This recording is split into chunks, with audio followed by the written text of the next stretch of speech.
바로 그 21세기가 열리고 세 번의 바이러스가 찾아왔습니다. 2003년의 사스, 2013년의 메르스, 그리고 2019년의 코로나 바이러스입니다. 경종을 울리는 시작이었습니다.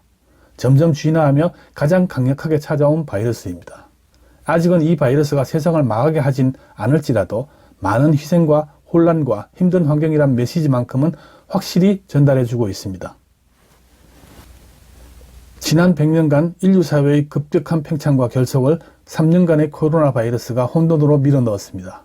기존의 질서를 완전히 다시 살피게 하고 있습니다. 5천년 만에 명절을 맞고서도 가족이 모이지 못했습니다. 자영업자 폐업률은 2년 연속 10%를 넘었습니다. 폐업 시 손실보상에서 제외하고 정부가 금융지원을 하는 가운데서도 10%가 넘은 겁니다. GDP에서 차지하는 소비의 비중이 크게 하락했습니다. 재택근무, 비대면 사회와 친환경 트렌드가 강화되고 있습니다. 이제 코로나 이후에도 이전으로 회귀할 수 있다고 믿는 사람은 아무도 없습니다. 연일 10만여 명의 확진자가 나오지만 6월 이후에나 감소될 것이라는 우울한 소식도 들립니다. 여기에 지난 2월 18일 빌 게이츠는 새로운 팬데믹이 다가온다. 코로나와 다른 병원체가 유력하다며 차기 팬데믹에 대비해야 한다는 경고의 말까지 들려옵니다. 코로나 이후 우리 삶은 바뀌었습니다. 바이러스에 대응해 끊임없이 새로운 백신을 개발하지만 조금의 시간이 지나면 더욱 강력한 바이러스가 발생합니다. 사람이 먹이사슬의 최상위 포식자라 하지만 내가 약하면 인간 세상에서 조롱받고 멸시당하고 세균에 당하고 바이러스에 두드려 맞는 시대입니다. 어떤 일이 일어나고 극복하는 과정도 중요하지만 앞으로 어떻게 살아가야 하는지 답을 찾는 것은 더욱 중요합니다. 오늘 우리를 찾아온 코로나 바이러스라는 재앙을 잘 만지고 새로운 환경을 빚어내야 하는 숙제는 무엇인지 찾고 연구해야 하는 것입니다. 이제는 알아야 합니다. 당신이 믿는 하나님도 알아야 하고 부처님도 알아야 하고 이 사회도 알아야 되고 세계를 알아야 하고 그 관계성을 알아야 합니다. 진화의 끝까지 달려온 지금은 지식사회입니다. 우리가 주인으로 살아가는 인본시대입니다. 하나의 세계로 묶인 다음에 맞이하는 새 시대입니다. 이제 우리는 무엇을 찾아야 하고 어디서부터 시작해야 할까요? 오늘 당장 어떤 일이 일어났다고 해서 오늘 해결하는 법을 찾을 수 있는 건 아닙니다. 항상 어떤 일이든지 진행되어 왔고 언제나 예고되어 왔으며 그 일이 오늘 일어난 것입니다.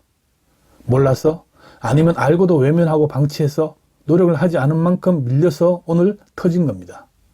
바이러스 하나에 온 세계가 허둥대고 혼란스러워하며 나타나는 현상들은 우리의 약한 면을 그대로 드러내게 합니다. 태양계 바깥까지 우주선을 날리면서 감기 바이러스 하나 극복하지 못한 우리 모습 그대로입니다. 어디선가 무엇인가 바르게 잡지 못한 것, 그 모순을 찾고 바르게 잡아야 하는 것입니다. 20년간 지속된 아프간 전쟁에서 미군 전사자는 약 2,500명입니다. 그런데 2021년 한 해 동안 미국 내에서 총기 폭력에 의한 사망자는 19,000명이 넘습니다. 전 세계 1억 5천만 명이 현재 식량 위기를 겪고 있지만 8억 명이 넘는 사람은 비만에, 17억 명이 넘는 사람은 과체중인 상태입니다. 비만과 관련된 질병으로 지출되는 돈이 2억 5천만 불이라고 합니다. 남의 나라 이야기가 아닙니다. 오늘 우리가 살고 있는 세상, 쉽게 이해하기 힘든 모순들입니다. 드러난 사실만 봐도 인류 사회는 물론 개인도 건강하지 못한 것입니다. 건강한 사람에게 바이러스는 힘을 쓰지 못합니다. 건강한 사회는 부조리가 발을 붙일 수 없습니다. 개인이 건강하면 사회도 건강합니다. 여기서 건강은 당연히 정신의 영역을 포함합니다. 문명의 발달은 과학이 완성할지 몰라도 그 경계를 허물고 방향을 잡는 것은 철학의 힘입니다. 정신이 앞서고 육체가 뒤따르는 것이 질서입니다. 정신의 영역은 비물질입니다. 작품을 소개합니다. 천경자 화백의 막은 내리고라는 1989년 작품입니다. 두 그림 중 왼쪽은 진품, 오른쪽은 위작입니다. 진품은 당시 8억 9천만 원에 거래되었고 위작은 감정을 위해 전문 수집가가 20만 원에 구입했다고 합니다. 거의 같은 그림으로 보이지만 큰 가격의 차이를 보이는 것은 단지 진품과 위작이란 기준만은 아닐 것입니다. 작가가 저 그림을 그리기까지 노력한 모든 에너지의 총합은 눈에 보이지 않습니다. 단지 그림을 통해 표현하고 그 진정성에 대한 가격이 8억 9천만 원이라고 이해됩니다.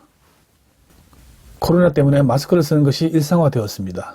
개인의 위생과 집단 감염의 위험도를 낮추기 위함입니다. 그러나 다른 한편 얼마나 많은 쓸데없는 말들을 쏟아냈으면 아예 입을 막아버렸을까 하고 점검해 볼 수 있는 것은 정신의 영역이 아닐까요? 저 멀리 미국에서 총기 사고로 19,000여 명이 죽어가는 것이 남의 나라 일로 볼 수 없고, 아프리카에서 기아로 굶어 죽어가는 아이들의 고통, 그 고통이 나의 고통으로 연결되는 세상.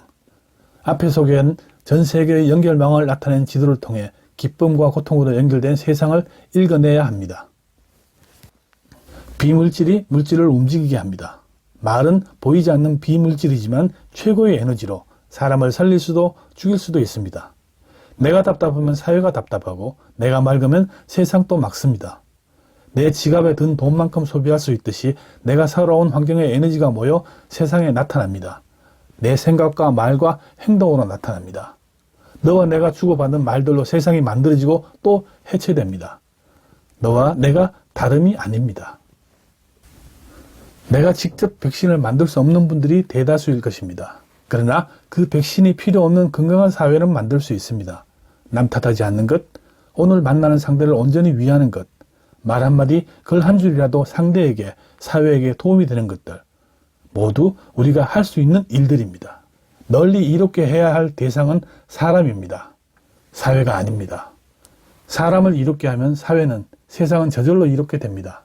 그래서 포스트 코로나 시대에는 우리는 내 이웃부터, 그리고 사회를, 나라를, 이를 위한 생각만이라도 모아갈 수 있어야 할 것입니다.